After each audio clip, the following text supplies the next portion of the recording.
For our first ever guest, I would like to extend a very special welcome to John Maksym.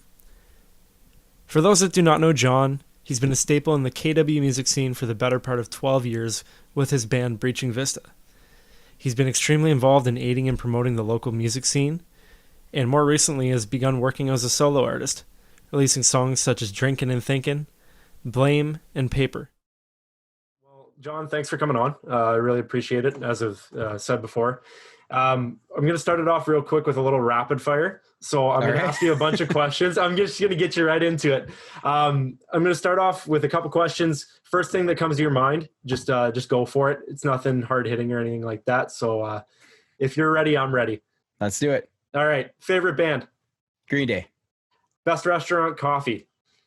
Best restaurant coffee. Yeah. Ooh, I never really thought about that. Yeah, I know. You know what? Any breakfast joint, like Greasy Spoon place.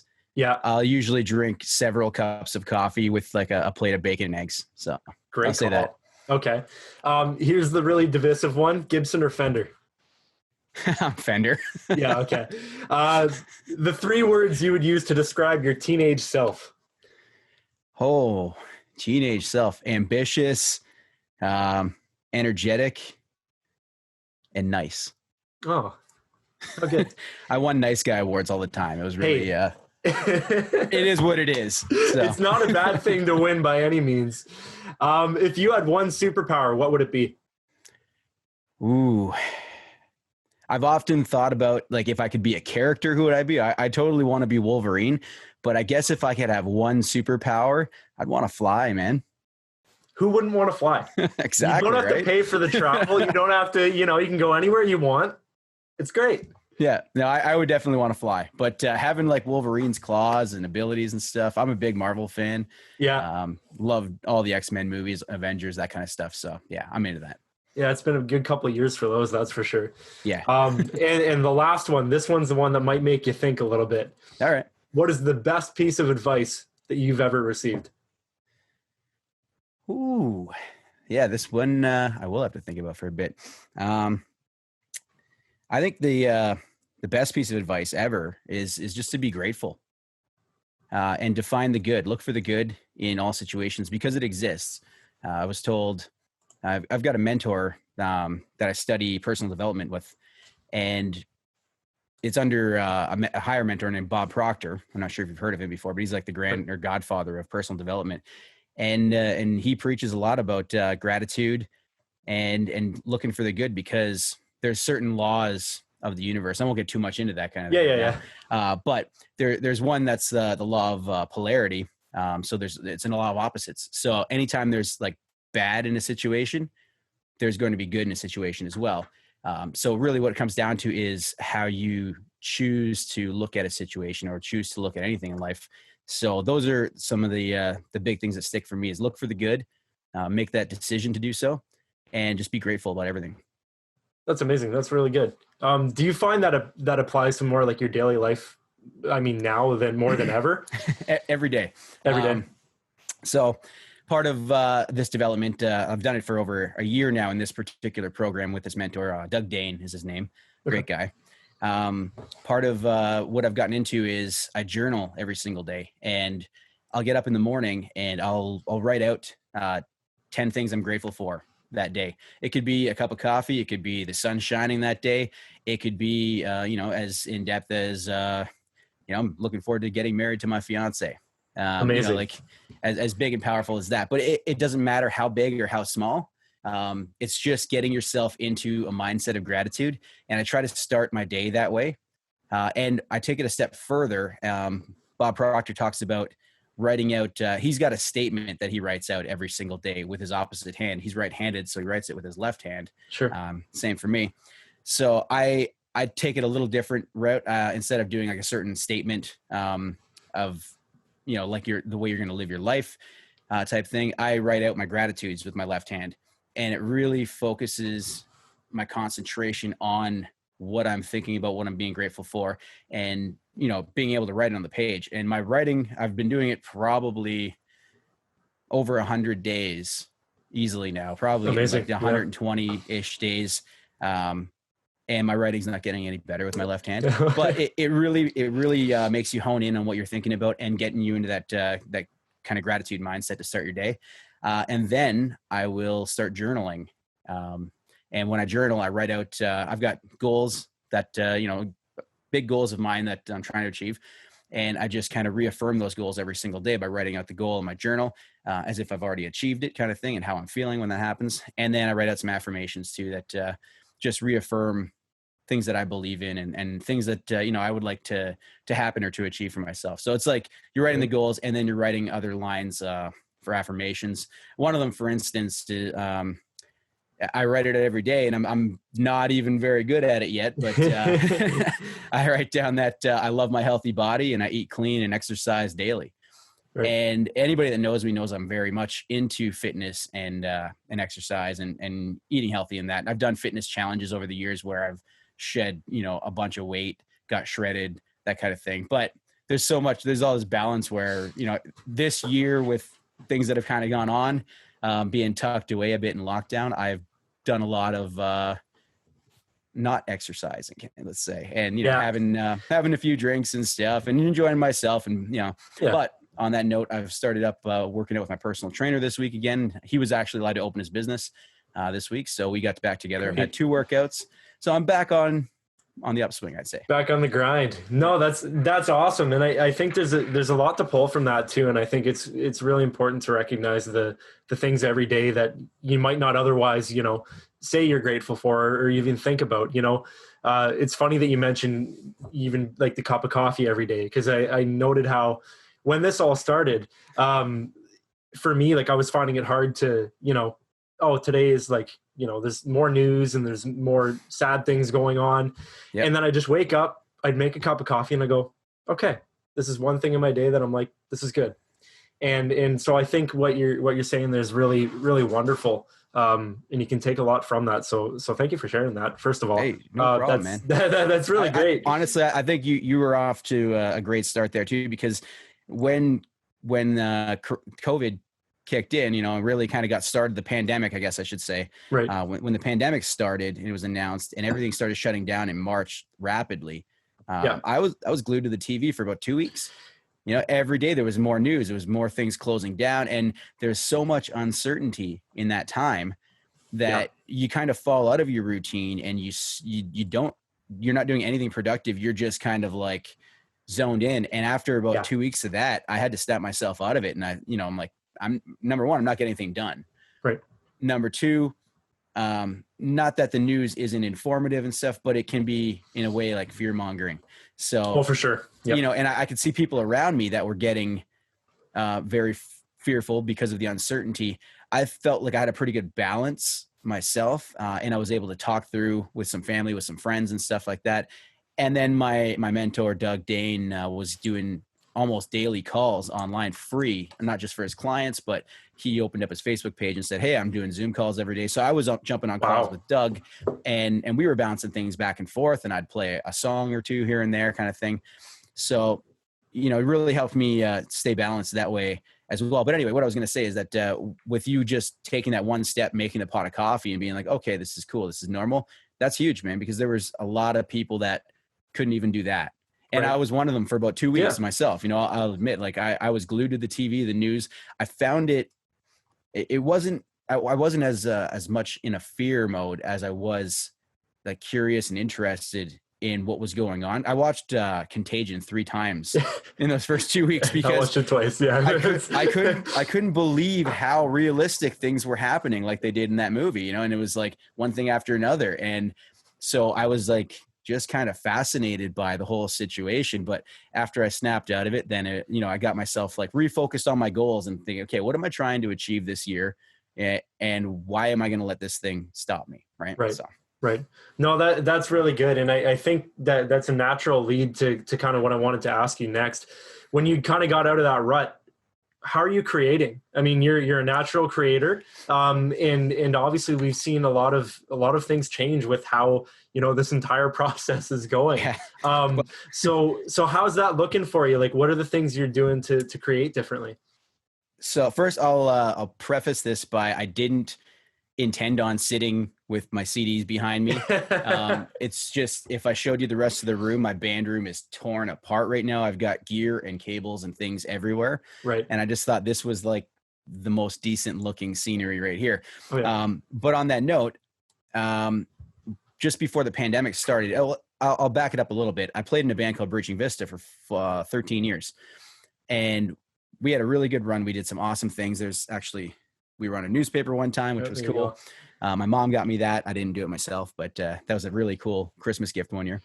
And we had a good run, and things just kind of, each one of us were moving in a bit different direction creatively, and the band had kind of run its course and stuff. So we decided in the fall of last year, let's go out with a bang kind of thing. And we'll throw a farewell show at Maxwell's in Waterloo and just sell the place out and, put on like an epic show.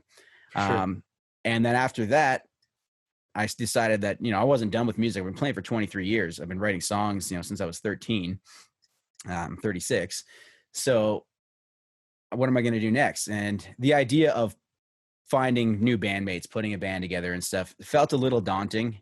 And I had all these songs written. I was starting to write last summer, and I was writing these songs. I was showing the band some of the stuff, and they weren't really resonating with it, which was fine. I knew in my heart they weren't Breaching Vista songs. It didn't quite suit that alternative rock style that our band was playing. So I had all these songs, and I thought, well, why don't I just kick off a solo career? What the heck, Yeah. And I came up with this plan, and it was really on a whim, for the most part, so that I would take action, for one, because there's, a big rule in goal setting is take like immediate action and just kind of get going and get the wheels turning and stuff. The more you like sit there and plan things out and try to make it perfect, well, you'll never get anything going to get it started. So I had this plan on a whim, and I was like, okay, I'll just put out a new song every 5 weeks. And I had a few songs. I started recording in the fall anyway. I started grabbing guys from different bands. My bass player from Breaching Vista, Mike, played bass on a song for me. And I had Nathan Bulla. I'm not sure if you know him, but he's the drummer for a band called Auras. Oh, yeah. Okay. I think I've heard of them. Yeah. Yeah. And he tours with, I can't think of the other band name. They're bigger. Yeah, I feel terrible now. I can't think of it. No, but anyway, Nate's a great guy. And I had him play drums on the song for me. So I kind of just pieced together some guys, and I started thinking about it. I'm like, okay, well, why don't I just start asking my friends to play with me, like different friends. I'll be selective, just grab like, hey, you're a good bass player, you're a good guitar player.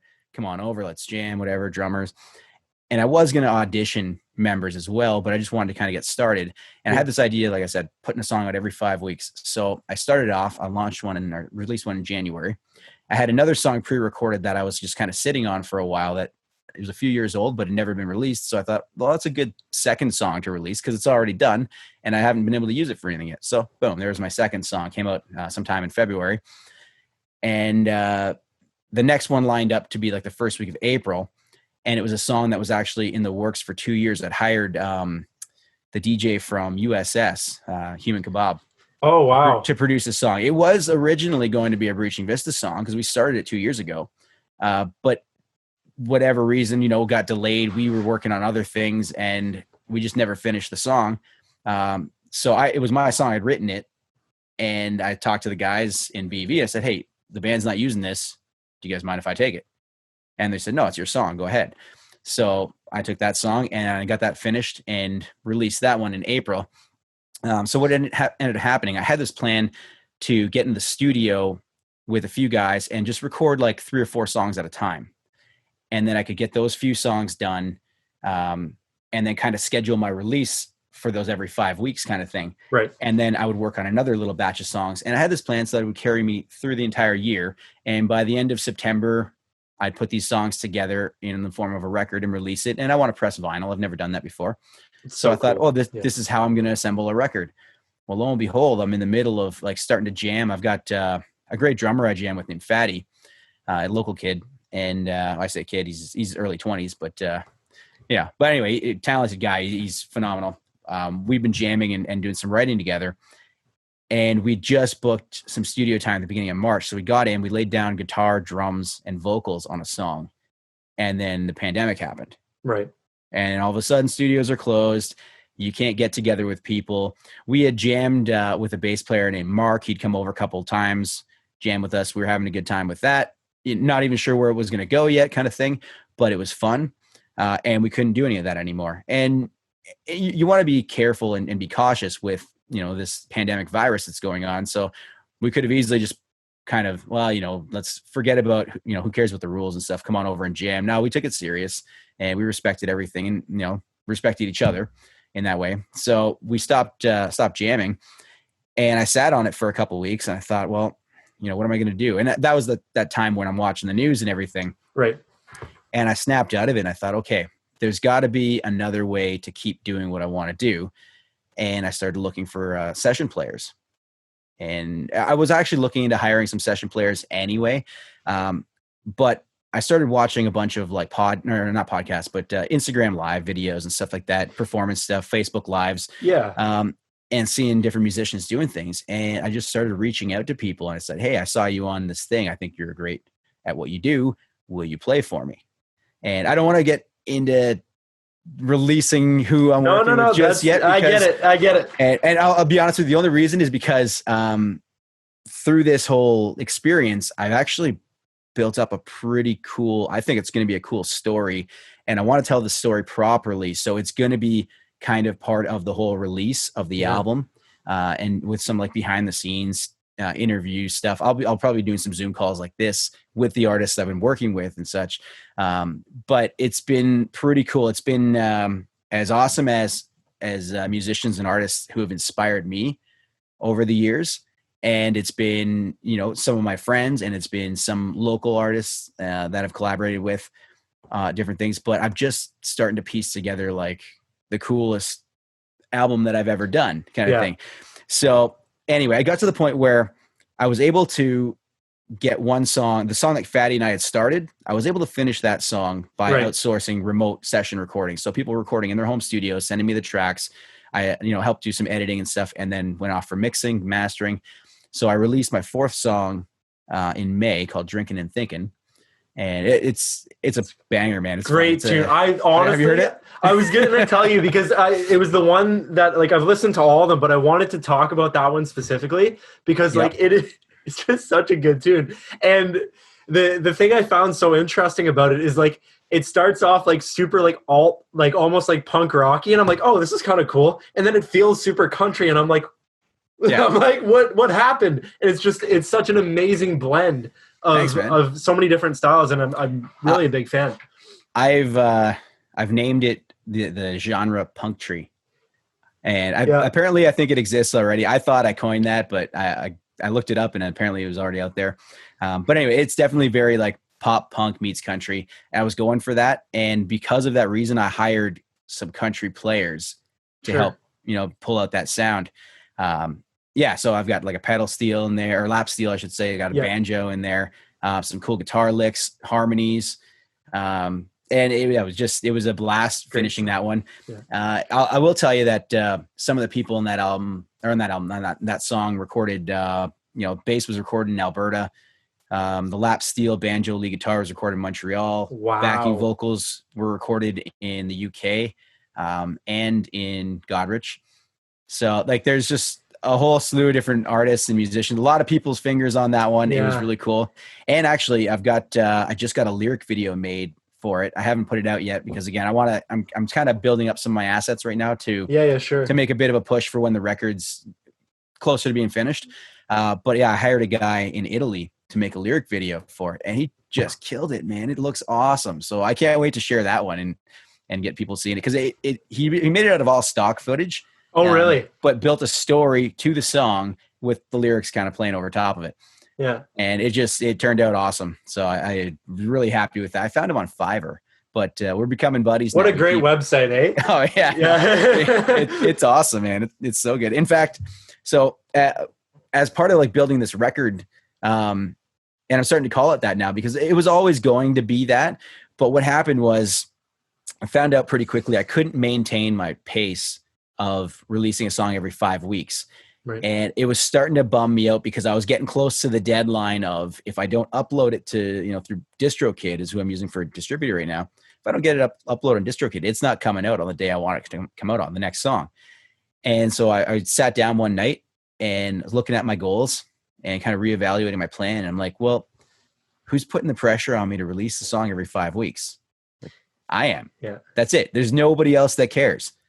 No fan is asking for the next song. No record label is pressuring me to do anything. It was literally me. And the reason I wanted that was, again, like I said at the beginning, it was so I would take action and do something and be consistent with it and get the ball rolling and moving. Exactly. Well, I'll tell you, man, the thing is moving so fast right now that I can't keep up with it. I've got tracks being emailed to me almost daily from different artists, and I'm behind in about 4 or 5 different tracks to slot them into sessions and edit them.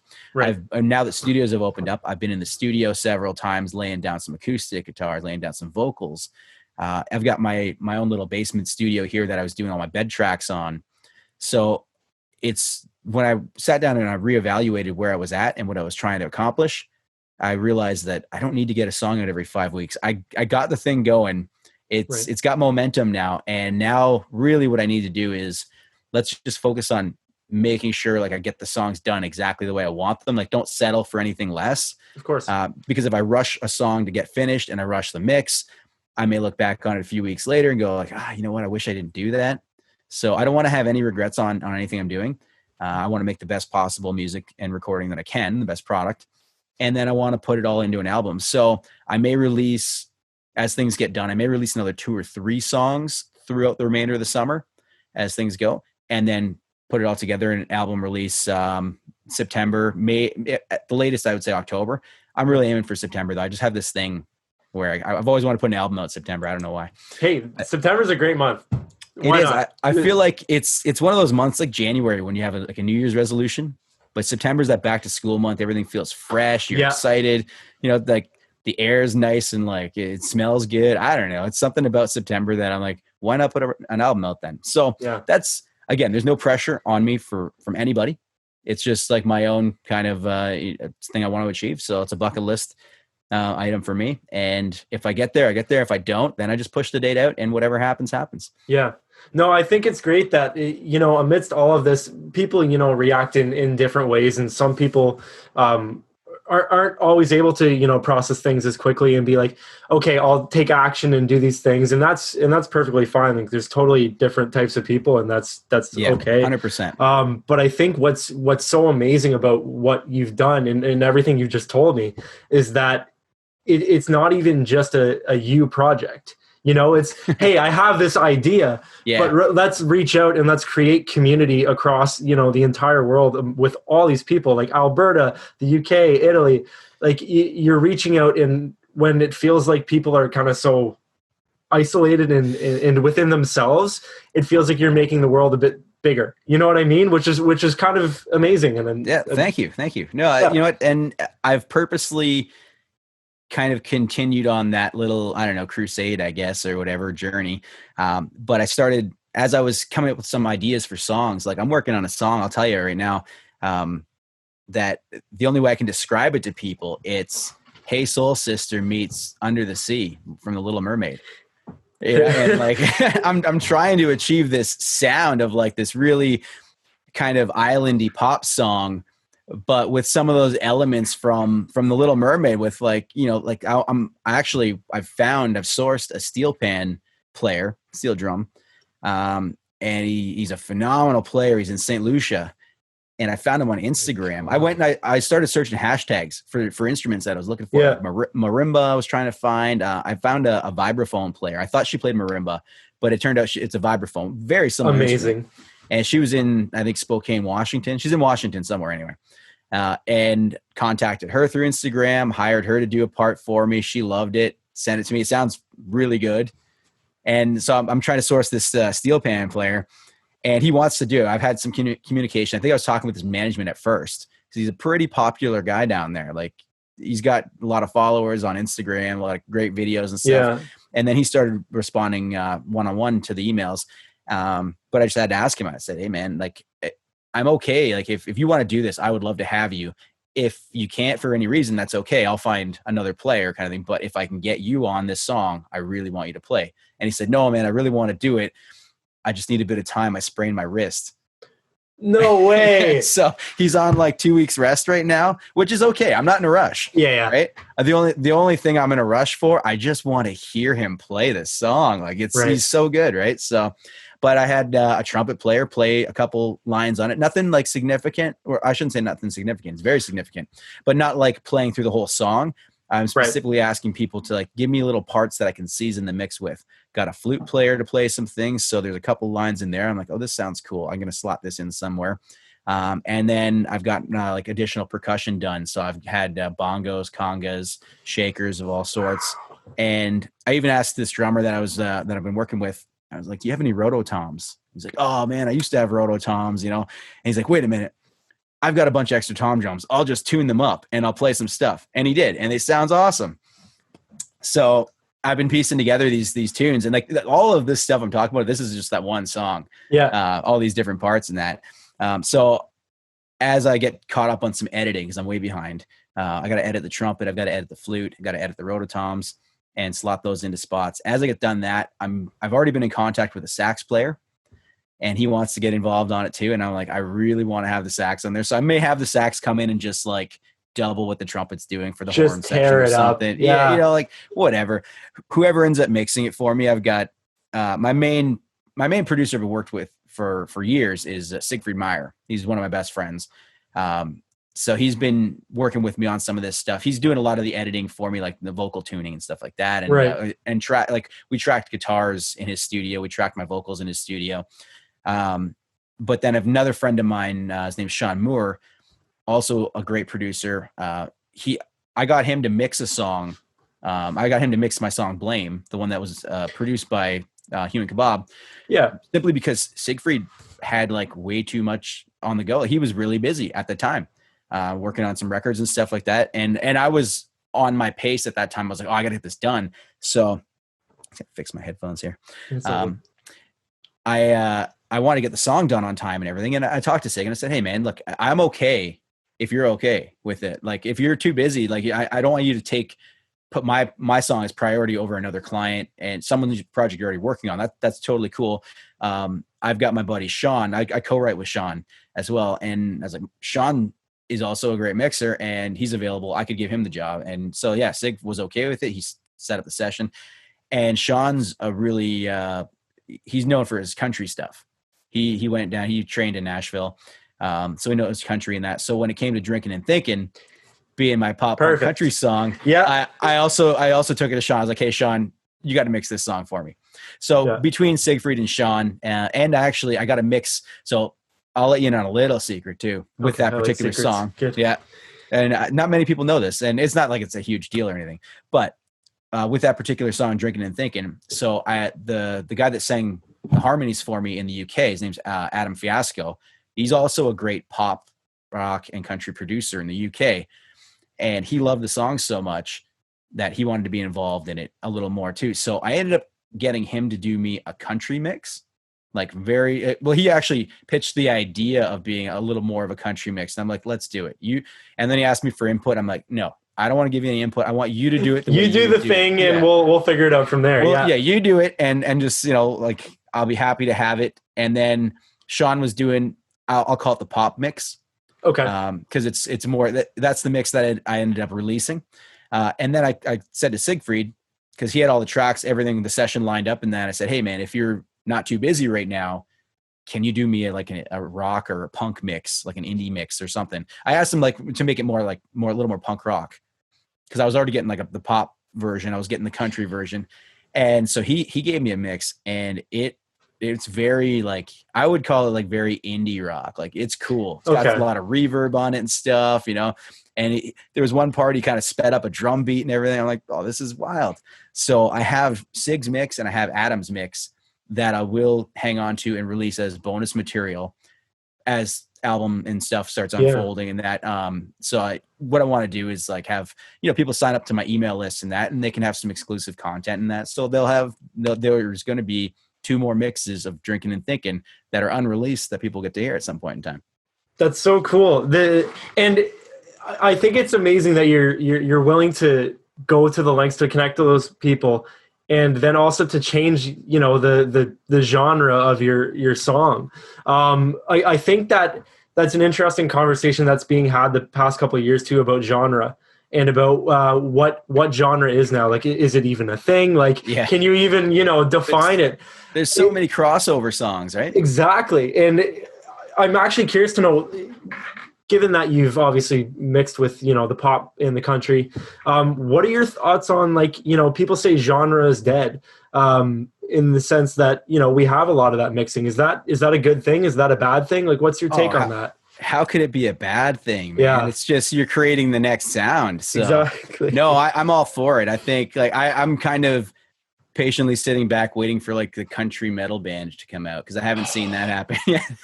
I'm waiting for the day, and that will be just an amazing day. I've seen, you know, like there's been the country rap combination.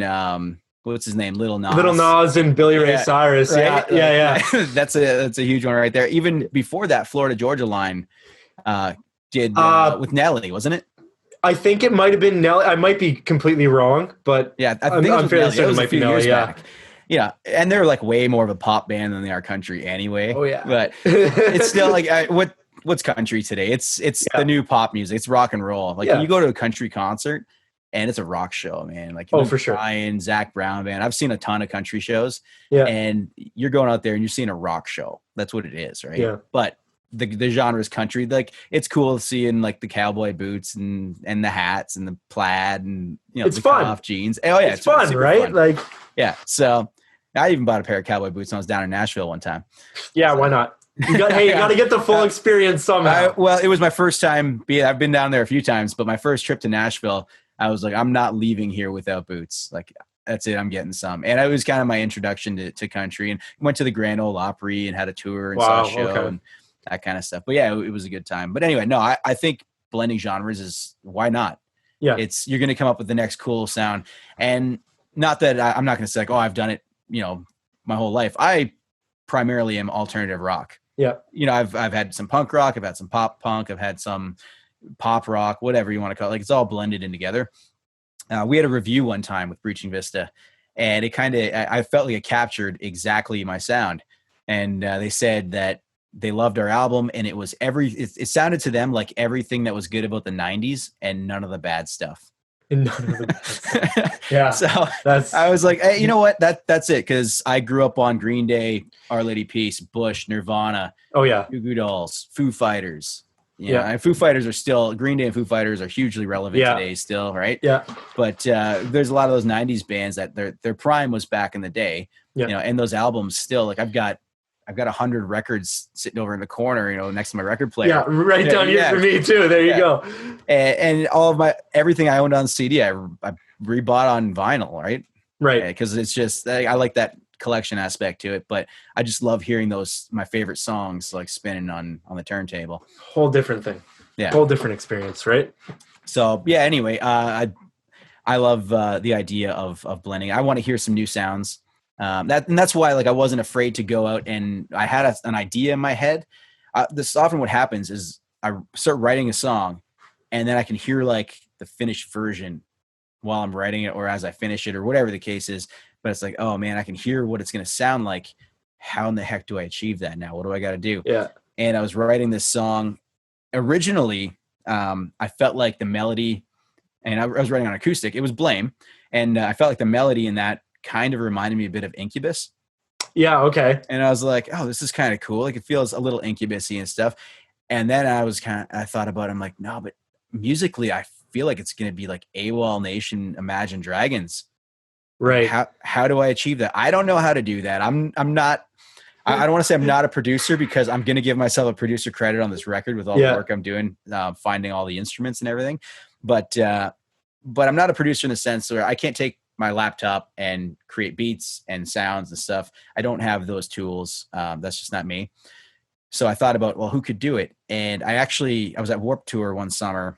I used to go every year. Like I think I missed in the last 20 years, I missed like 1 or 2 Warped Tour years. Damn. But I was really fortunate to get to know people involved in Warped Tour and that. So like I was, you know, welcome to come back every year with my sister, my fiance, and we just have parties with them all the time. So I talked with my Nat from 303. Yeah, I'm not sure if you're familiar with 303. Yeah, I actually went to the last Warped Tour and I saw them play the very last one. So Yeah, so Nat is like 8 foot tall dude, yeah. and he produces their songs. And I had a conversation with him. I was like, hey, I got this idea for a song. Would you be willing to produce it? And he's like, oh, I'd be interested in, like, let me know. And my sister happens to be friends with his wife, Liz. So I had a connection there. I could reach out to him. But before I pursued that any further, I connected with Jay from USS. And we'd played with USS before, and we had some common friends in that. So I reached out to one of our common friends. I was like, hey, I'm looking for a DJ to produce a song. Do you think Jay would be interested? And he listened to my demo. He's like, oh, I'm sending this to him. So he sent it to him. Then Jay heard it, and Jay got in touch with me. And then I was in touch with Liam, his manager, and we just back and forth quite a bit. Okay, here's the plan for the song. This is the idea I'm going for. And Jay was like, this is right in my wheelhouse, man. I would love to do it. So we worked out, an agreement, and he started working on the song for me. So then I never went back to Nat, but I felt like the connection I made with Jay on that song was like, I found the right guy for it, and the end result. That's so awesome. I'm so happy. It's a good tune.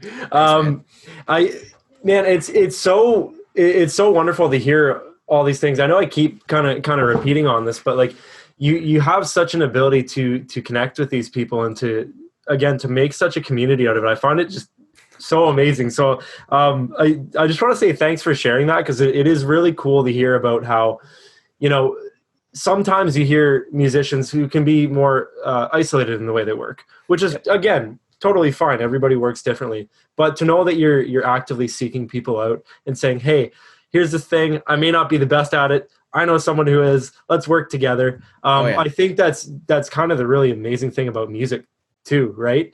That you can take something and bring all these people in and just have such a unique thing come together that you never would have expected, right? You know what's great about it too? As you start working on things, as you get going, like it started off with, I reached out to one guy. He said yes. Okay, reach out to another guy. Oh, he said yes. I wonder if I can get this guy. Start looking up. Oh, found some contact information. Reach out. He said yes. Started getting, I got really ambitious, and I reached out to a lot of artists. I've gotten more yeses than nos, but I've received a few nos, which is totally cool, because I'm like, hey, this is my idea. Would you be willing to do something like that? And like, we don't really do that. Cool. Thanks for answering my email. Like, I appreciate it. But it's really neat that once the wheels started turning, and the snowball effect started happening, and just kind of like got to this person, got to this person, got to this person. And then you start talking to people about what you're doing, and they think it's the coolest thing. Like, you kind of like the reaction you're giving me, which is awesome. Yeah. And then they connect me to somebody. Right. So as I'm talking with Sean Moore, that mixed Blame and Drinking and Thinking, I'm like, hey, man, I got a great idea for this song, but like, I don't know a keyboard player to get. I need like keyboard and organ. And I know of some players locally and stuff, but I was on this like bit of a mission to find like people far out, like who's someone from far away that can play for me. And of course, Sean's like, oh, I got a guy. He's in Nashville. Cool. Now I got a Nashville guy on a song, you know? So, and it's kind of a ripple effect like that. It's been a humbling experience. I feel really grateful that all of these people have wanted to contribute to what I'm doing. I'm super excited to spill the beans, a little more. Yeah, I can see it's just lit up all over your face, man. And really, like, at the end of the day, who really cares? Like, they're like, there's no label, there's no big secret thing, but I do have a bit of a plan on how to properly reveal the information, with like I said, I want to try and do some Zoom calls and talk to some of these artists that recorded with me, and even ask them some questions like, hey, like, what did you think when I emailed you the first time? What was your first impression and stuff? Why did you say yes? And now that we've get into the psyche. Now that we've worked together, like, what do you think of it? Like, do you like the song? And so it's been cool like that. I even had a buddy of mine played in one of my favorite bands years ago. I'll tell you this one. This just happened the other day, but my friend Nick, he was the singer from a band called Mugshot, and they split up in the early 2000s or maybe about 2008. For whatever reason. And I saw him make a post or something on Facebook, and I commented on it, and I said, yeah, hey man, like, if you ever reissue, that Mugshot album you guys did on vinyl, like with like blue and pink splatter or something. I'm like, I'll pre-order it, man. Like, I'll be the first one. And so he sent me a message back, and we just started DMing each other. And he asked me what I was doing. I said, oh yeah, I've been working on some new songs and everything. Right. And I forget how the conversation led into, probably because I was telling him like I was working with a bunch of session players and that. And I don't know if I asked him or if he offered or what, but he said something about, singing some backups. And I'm like, oh, nice. Really? Like, yeah, dude. Yeah. I would love for you to sing backups. So he had a listen, and he resonated with one of the songs, and he sang backups for me. Like, right. He's still working on it right now. So I am kind of letting some out of the, little cat out of the some bag. out of the bag. Yeah. It's not a big deal, but Nick's working on doing some backups for me right now. And like, he sent me what he had done so far, and I cranked it up on my speakers, and I'm like, holy crap. Like, this sounds awesome. Yeah. And he's like, oh, he said to me, he's like, oh, you don't have to use everything I do. I'm like, I think I'm going to use it all. Yeah. That's awesome. I think you nailed it. So yeah, you said something interesting kind of at the beginning of that, which made me kind of connect with you a little bit. And as a more like amateur, I'd say musician, because, we're all young and we're just in our early 20s. It's the best time, man. Best time, right? But it is. You said who really cares? And I think that's the interesting part about that, is it's kind of like a double-edged sword, because I think on one hand, sorry, you as an artist, you're like, well, I care. And that's all that matters, right? Like, you're passionate about it and go for it. But I think on the other side of it, and a lot of what this conversation's kind of brought out, is the who cares isn't always who the art is going to. I think it's sometimes who's involved in it too. Like you're saying, you make a connection with an old buddy on Facebook who, used to sing for a band that you liked, and you're like, hey, come sing backups. And you get all these people involved in such a passionate way about something. And it's like, oh, it's not just me. Everybody else can be passionate about the thing too, right? Yeah. And I probably shouldn't say who cares. Like, everybody seems to be caring, which is amazing. But when I say who cares, it's because I've been victim of this myself, putting too much pressure on yourself to try and accomplish something, try to perfect things. I've been called a perfectionist before. I disagree, but probably true. Yeah. and maybe that's why I'm changing in this way, where I'm like, nah, you know what? I'm letting this like be stress-free. But I've always, like, every time I've worked on a project, it's always taken longer than you thought. You're always, right. I remember with Breaching Vista, when our album, this side, Fair City, when that came out, we were recording that, we did pre-production in 2009 in the summer, and we recorded all of 2010. And I remember playing Beat Rocks the Block that summer and announcing from the stage, be like, yeah, our album's coming out in like October, it'll be ready. And like, it's gonna be in all the stores. Cause at the time, Siegfried, our producer, started his own record label called Brightside Records. Amazing. And he secured distribution through Sonic Onion. So we had countrywide distribution in every store that at the time, which was cool at the time. So like, we were pumped and we were starting to announce everything. Well, yeah, October came and went. We weren't even done the album. Like, we were far from being done. We had all sorts of work to get done. So it didn't come out until it was May 2011. Okay. It took a long time to get there. But when we kept like not making promises, but we kept announcing things. Like, oh, it's going to be out here. It's going to be out here. Kind of like what I've said, like, oh, my album, I want it out in September. Like, but at the end of the day, if it doesn't come out in September, who cares? Right? Yeah. Like, it's going to come out when it comes out. I'm going to get there. So actually, and that brings me to a really great quote that I've adopted from Bob Proctor. And it's, the plan can change, the goal cannot. And that's never rang more true in my life than this year. I've had this conversation with so many people. I was talking with a girl that I might work with for PR, and we were having a conversation about things and stuff and just getting to know each other. And the topic of, I was supposed to be getting married this summer. Right. Right. Oh, wow. So proposed to my fiance in September. Congratulations. Thank you. Yeah. That was awesome, man. That's another story in itself. But we were planning our wedding, and it was going to be in July. And then the pandemic happened, and we were kind of like, oh, you know what? It's March, wedding's in July. No big deal. By like April, like mid-April, late April, I saw, the forest through the trees or whatever that cliche thing is. Yeah. I was like, nah, you know what? I know this isn't going to happen this year. it's not going to happen the way we want it. If we want to Right. have this the way, there's no way the government is going to open up and let 200 people be together in a room. And if they did, that little chance that they do, by that time, what 200 people are going to want to come out? People are going to be uncomfortable. So I got into the mindset of, the plan can change, the goal cannot. The goal is we're getting married. The plan and how we're going to do it, probably not happening the way we originally thought. So we were waiting for our venue to contact us, which was the end of May, to make that decision on what's going to happen, because they had so many weddings ahead of us. Yeah. Week by week, they're working with those couples. And so my fiance and I, we talked quite a bit through April. And by the end of April, she, like, as upsetting and sad as it was, she was of the same mentality, and that, like, she got to the same idea that this probably isn't going to happen the way we want it to happen this year. So whatever happens, like, we're going to get married. We just have to adapt to how it's going to happen.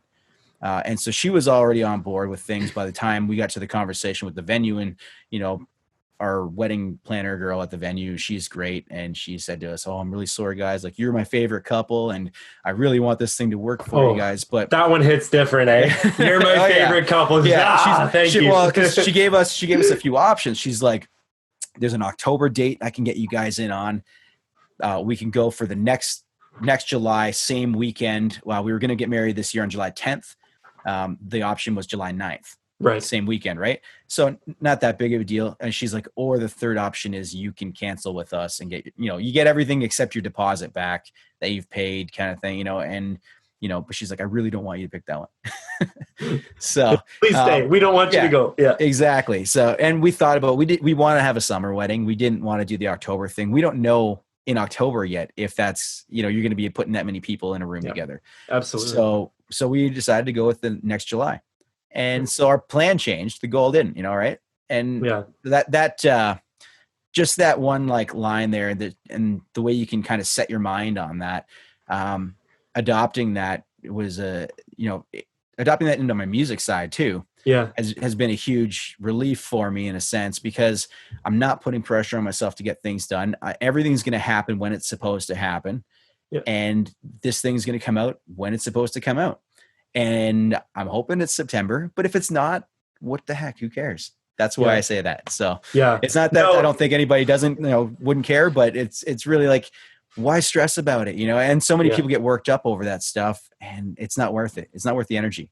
No, it's some really great insight into that too. And I mean, there's so many ways to take, who cares, and there's so many ways to look at that. And I think that's a really insightful thing to look. And that quote particularly is quite beautiful, because you have a lot of things that, life, just things happen, and you can't, as somebody who kind of relates to the I guess the perceived perfectionist, which I don't think I'm that way. But you plan for certain things, and like when you want things done a certain way and you have all these ideas, you're like, this gets done here, this gets done here.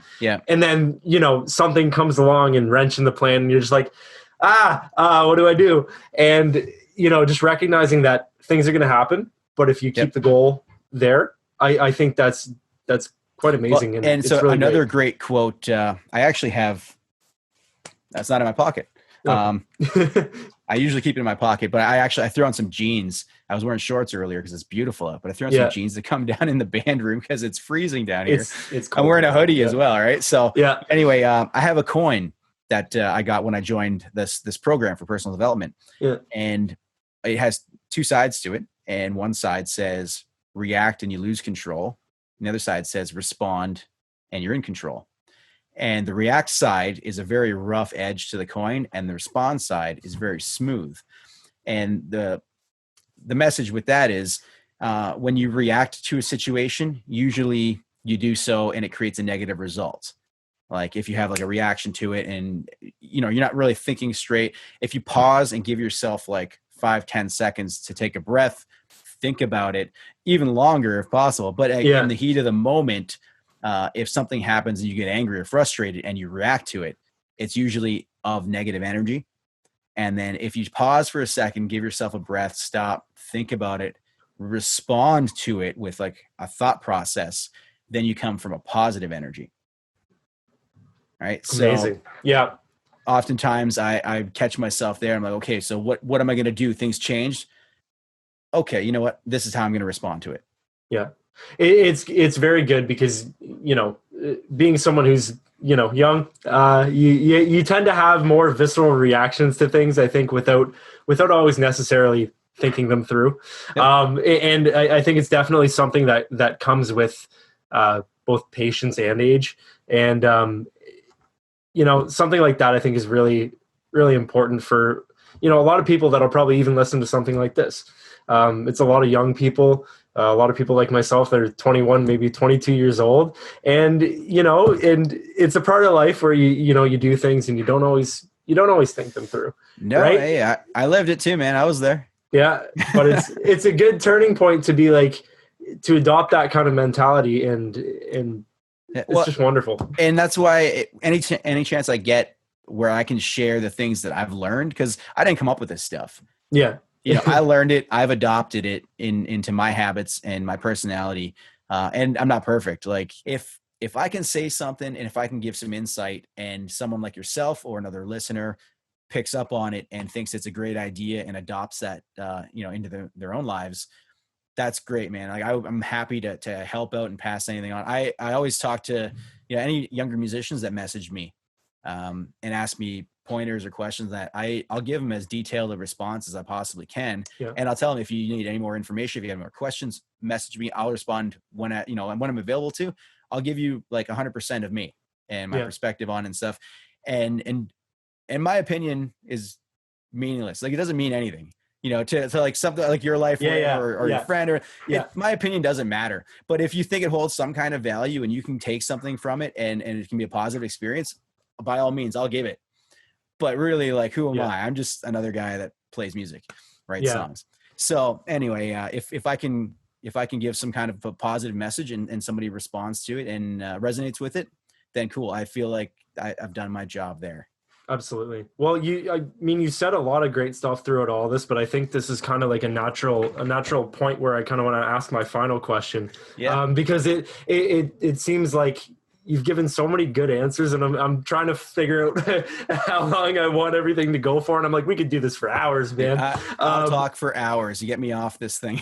No, it's great. But I think you touched on musicians messaging you and everything. And the final question I wanted to ask you is, with regards to like, whether it be young people today, whether it be musicians today, like you name it, for I'd say my generation, being a 21, 22-year-old kid, what piece of advice would you give to both young people as well as musicians, and maybe both of those together? Because 2020 is a hell of a year so far, and I mean, there's certainly different ways where people have different reactions and all that.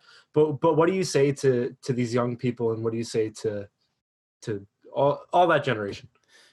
If anybody wants to listen to what I've got to say, then I'll go back to where we started the conversation. I would say try to approach everything from a mindset of gratitude. If you can be grateful about the interactions that you're having with people, about the things that you're experiencing, if you can feel good when you wake up in the morning because the sun's shining through your blinds or something, like if you can get yourself into the mindset of gratefulness, that will go a long way, because you're going to be just into that positive energy, and you're going to start your day that way properly. Absolutely. So I would say that the gratitude, because attitude is a huge thing. If you've got a good attitude, starting with gratitude is going to give you that. Yeah. And I would also say, like the other thing I said was look for the good. You can find good in any situation. It's a lot harder at times when there's something catastrophic happening. There's good and bad in everything.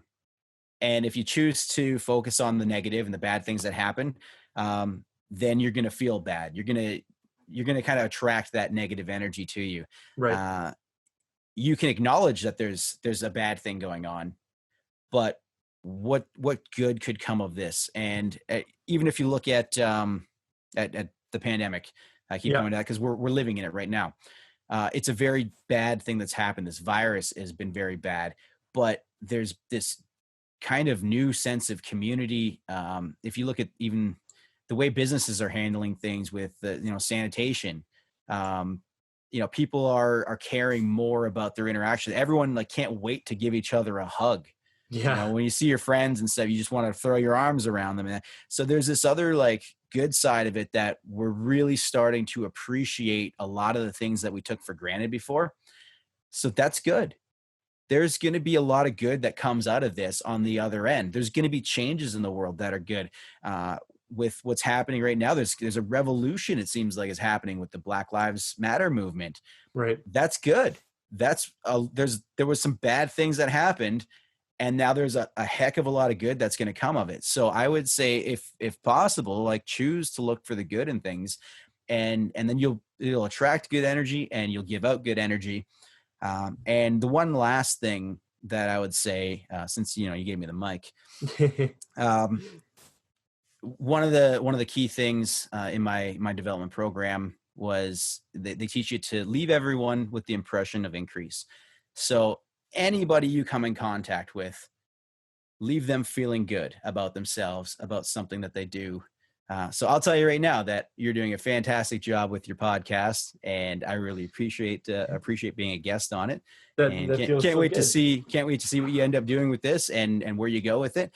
But if you ever have a hard time trying to leave someone with the impression of increase, like trying to leave them feeling good, a cool thing that Bob Proctor's son actually talked about in a seminar I watched, and he said, picture MMFI written across their forehead. So when you meet somebody, if you picture the letters MMFI, which stand for make me feel important, if you can make the other person you're engaging with feel important about themselves or about whatever, if you can make them feel good, then you've done what you need to do. If you just treat everybody with the respect that they deserve, but not just that, make them feel good about themselves, treat everybody and, make them feel important. That could be a game changer right there. And we could all be living in, a much more positive world and environment. So that's, if I could give any advice, those are the things I would say. John, you are wise beyond your years at the bright young age of 36. I really appreciate everything that you said today. I truly cherish everything that you've had to say. So thank you for spending your time with me today. Obviously, when you're going into interviews, you never really know how they're going to lead and what you're going to talk about. And I think that I've gotten much more than I expected to get today. So thank you for that. And you've given some very, very valuable things. So like I said, I really appreciate it. Thanks for having me. I appreciate you even asking me to do this. Because I love connecting with people, and I feel like you and I have just gotten to know each other quite a bit more having this conversation. Yeah. So hey, we're gonna go listen to some Green Day, and we're gonna connect about all the punk rock that is out of my generation and in yours. So, excellent. No, I really appreciate it, and everybody can check you out on Spotify, YouTube.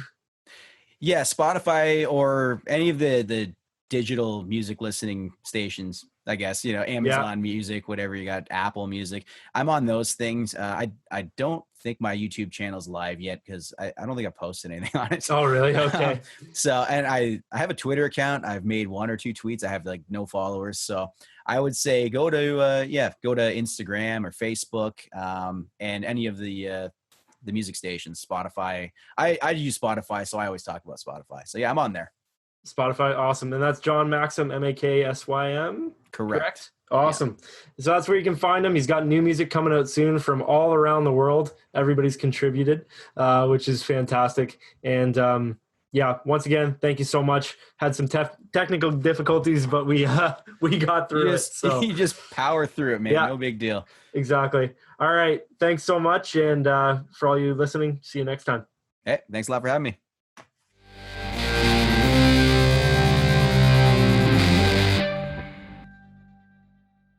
Thanks for listening to today's episode of Tuned In. Check us out on social media at Radio Laurier, where you can find all the latest updates from our continually growing selection of content. Know someone who would be interested in coming on one of our shows? Find all of our contact information on our website, radiolaurier.com. I'm Keegan Gingrich. See you next time.